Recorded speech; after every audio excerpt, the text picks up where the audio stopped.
Ndabaramukije mwebwe mwese bakunzi bibiganiro bya television Isanganiro nongere nifurize umunsi mukuru mwiza w'intama kuba Islamu bose. Uyu rero no mwanya wa makuru mu rurimi rw'ikirundi nayo turahera kuri zino ngingo nkuru zikurikira. Abayisilamu bo mu Burundi bifandikanije n'abakwisi yose mu guhimbaza umunsi mukuru w'intama Idil Adha. Urongoye umuryango w'abayisilamu mu Burundi vyifata kibanza yabahamagariye gusangira na bose na cane abafise amikoro make.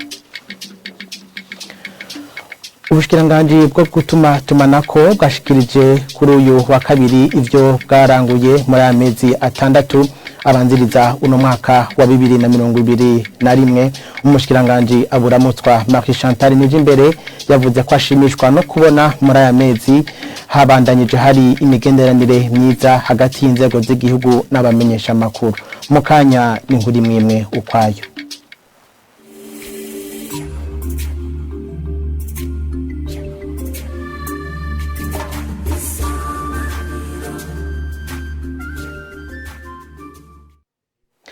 Nongere ndabaramutse ndabahikaze murano makuru. Kuri uyu wa kabiri niho abayisilamu bose bahimbaza umunsi mukuru w'intama Idil Adha. Abo bayisilamu rero bakaba bahamagariwe n'urongoye uwo muryango vy'imfata kibanza gusangira na bose na cane abafise amikoro make. Idi Jafar Kabano arongoye uwo muryango w'abayisilamu vy'imfata kibanza akaba yahamagariye abarongoye imisigiti mu gihe iyo bariko barahamagarana kugira baje gusenga ivyo bita azane kubahiriza abo mu yandi madini. Ni nkuru ya Nicole Ninazwe na Bertier Mugiraneza. Allahu akbar Allahu akbar Allahu akbar Allahu akbar. Abahurikiye mu idini rya Islam mu Burundi bifadikanije n'abandi bo kwisi yose kuri uyu wa kabiri mu guhimbaza umunsi mukuru w'intama Idil Adha. Ngo umunsi mukuru wibutsa abayisilamu igihe intumwa Ibrahim yagira itange kikimazi umwana wayo Ismail ku itegeko ry'Imana nk'uko utwara vyifata kibanza umuryango w'abayisilamu Komibu Sheikh Idi Rajab Kabano yabivuze. Umunsi rero utwibutsa aho intumwa y'Imana Ibrahim yagomba itange ko umwana wiwe Ismail imutange ko ikimazi ku itegeko ry'Imana. Kuri uwo munsi rero abayisilamu baramutse bahimbaza uwo mugigwa uhambaye kubemera. Sheikh Idi Rajab Kabano atera kama bashoboye kubaga ibitungwa gusangira n'abatishoboye mu guhimbaza uwo munsi mukuru. Uwo munsi mukuru w'intama ngo nakaryo keza ko gusangira n'abayisilamu eka mbere n'abatari muri iryo dini nk'uko no mu Islam abitubwira. Twebwe uko tubitegekanyije kubaza icyambere na mbere nuko za hamwe n'abajyango hama tugasangira n'ababanyi n'abagenzi uno munsi mukuru kuko n'umunsi mukuru naho tuvuga ati n'umunsi mukuru w'abayisilamu ariko je novuga yuko atari abayisilamu gusa ahubwo n'umunsi mukuru w'abarundi bose. Nico gituma rero mu kuwihimbaza tuhimbaza n'imiryango hamwe na bandi bagenzi bashaka batari abayisilamu. Sheikh Idi Rajab Kabano agahamagarira abayisilamu kubijanye n'umuhamagaro gusenga gukora ico gikorwa bubahiriza umwidegemvyo wabo badasangiye idini. Ku rwego rw'igihugu umukuru w'igihugu Evariste Ndayishimiye akaba yifatanije n'abayisilamu b'Igitega mu birori vy'umunsi mukuru w'intama akaba mu ijambo ryiwe yasavye abemera Imana bose kurangwa n'urukundo. Dushimire bagenzi bacu Nicole Ninahazwe na Bertier Mugiraneza kuri iyo nkuru badutohoreje. Ubushikiranganji bujejwe gutuma tumanako burashimishwa no kubona muri amezi atandatu aheze haragumye hari imigenderanire myiza hagati y'inzego z'igihugu hamwe n'abamenyesha makuru. Byashikirijwe n'umushikiranganji Marie Chantal Nijimbere igihe yariko ashira habona ivyaranguwe n'ubwo bushikiranganji muri amezi atandatu abanziriza uno mwaka wa 2021. Uwo mushikiranganji kandi arashimishwa no kubona hari ibimenyesha makuru vyasubiye kuja ku kivi nyuma y'imyaka itari mike vyarahagaritswe ariko ngo kimwe mu ngorane ubwo bushikiranganje bugira ngo ni uko hari uburyo butaja buraboneka ku gihe. Kurikira umushikiranganje Marie Chantal Nijimbere. Ubushikiranganje burashimishwa no kubona muri aya mezi 6 imigenderanire hagati y'inzego z'igihugu n'abamenyesha makuru yabaye myiza cyane. Havuyemwo iyugururwa ry'ibimenyesha makuru ikiriho iradiyo Bonesha FM n'urubuga ngurukana bumenyi rw'ikimenyesha makuru iwacu. Radio BBC nayo nyene yaremerewe kugurura hamwe yobisaba. Ibiganiro bikaba bibandanya kugira ngo abifuza gukora bose baronke uburenganzira bwo kugurura. Hariho ibitashoboye kurangurwa kubera uburyo buke. Ivyari byategekanijwe kurangurwa biciye mu kigega Fond de Service Universel bikaba bitaranguwe. Mu gisata cyo gutumatumanako amakuru, umusaruro mwishira hamwe Onatel ntiwabaye mwiza, bituma ivyo iryo shira hamwe ryari gishinze bitarangurwa. Mu ntumbero rero yo kuraba ingene iryo shira hamwe ryo nagurwa, harabaye igikorwa cyo kugenzura iryo shira hamwe. Icegeranyo mfata kibanza kikaba kimaze gusohoka. Hakaba hari n'ibindi bikorwa biriko birakorwa mu ntumbero yo kuraba uko iryo shira hamwe ryo nagurwa. Muri uyu mwaka w'akazi dutanguye, ubushikiranganje buzokwihatira ku gikorwa cyo guhinyanyura amategeko atari make atagihuye n'ibihe tugezemwo kugira ngo haboneke amategeko meza mu bisata byose bikukira ubushikiranganje. Tubandanye nano makuru mu gisata c'umutekano. Umuntu azwi ku izina rya Amiel Bikorimana w'imyaka 50 wo ku mutumba wa Ruvumera ni muri komine Rugombo intara ya Cibitoke yarayagandaguwe atemagujwe imipanga n'abantu bataramenyekana. Bamwe mu babanyi biyo bavuga ko yabana neza n'abandi mu gihe hari abandi bamwagiriza uburozi. Ni nkuru tubaza mugenzi wacu Jackson Bahati akorera hariya mu ntara Cibitoke igasomwa na Jean-Marie Vianney Ngendakumana.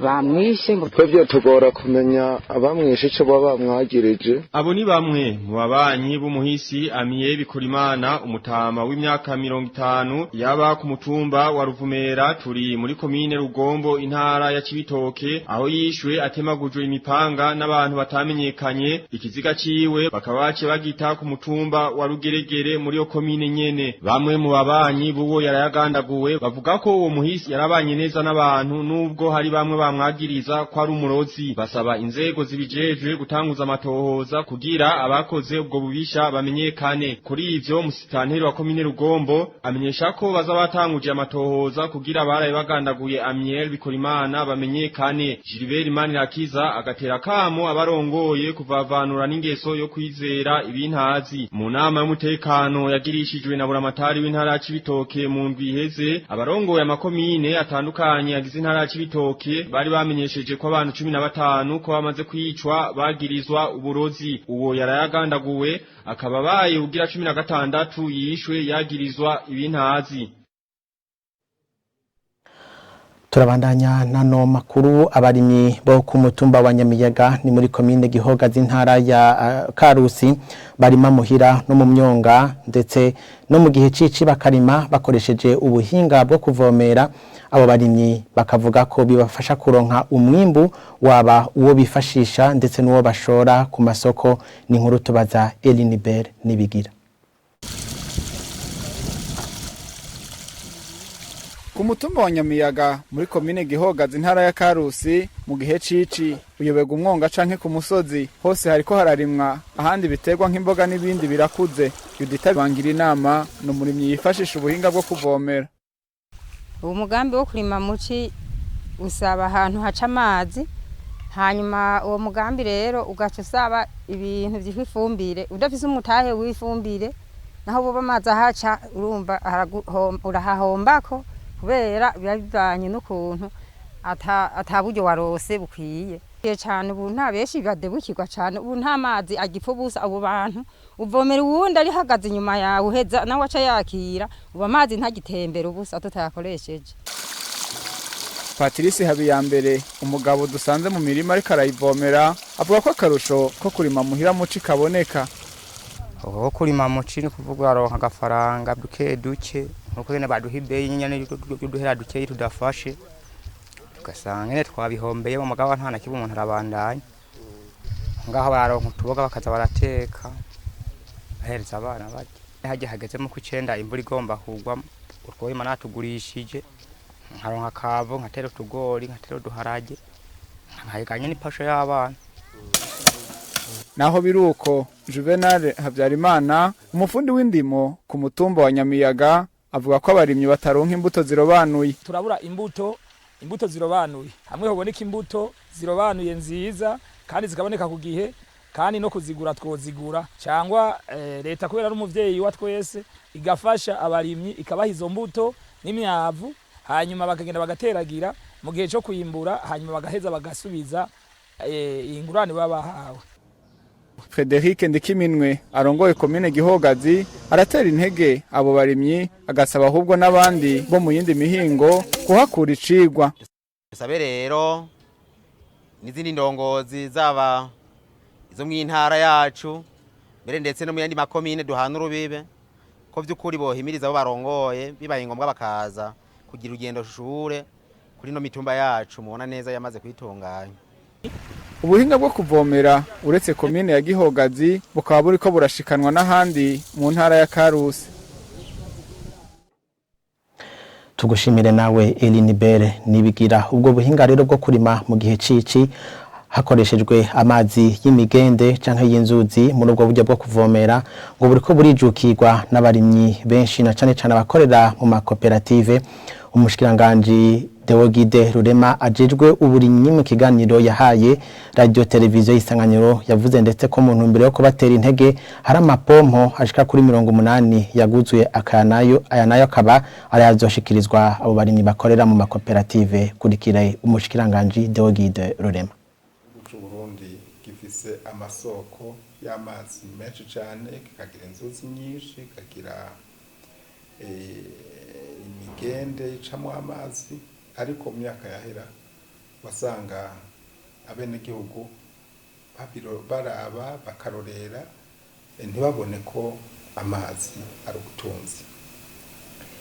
Naho rero twayifatira ko kuva mu myaka ya 2017 twafata ingingo yuko igihe cici tugiye kugibyaza umusaruro tukagishira mu bindi bihe vy'irima agatasi benimesha kandi uko amazi adashobora kugenda adupfa kubusa akaja mu bindi bihugu twebwe ataco atumariye. Naha mubona rero twaje gutangura guhimiriza abenegihugu eka mbere no mu ntumbero n'integuro migambi dutegura igitwara gishizemwo yuko twahangiro yuko ici riba irima nk'ibindi bice by'irima. Ubu murabona hariho abenegihugu mu myonga cyangwa mu mitumba aho mugendera biboneka neza yuko bitavye uwo mugambi pande yo kubereka ingene batunganya imirima yabi yaruguru ingene bayivomera yo mu myonga. Nk'ubu twaraguze amapompo 80 tugomba twatanguye kuyaha abari mu makoperative. Uwo rero yari umushikiranganje ajejwe uburimyi Deogide Rurema.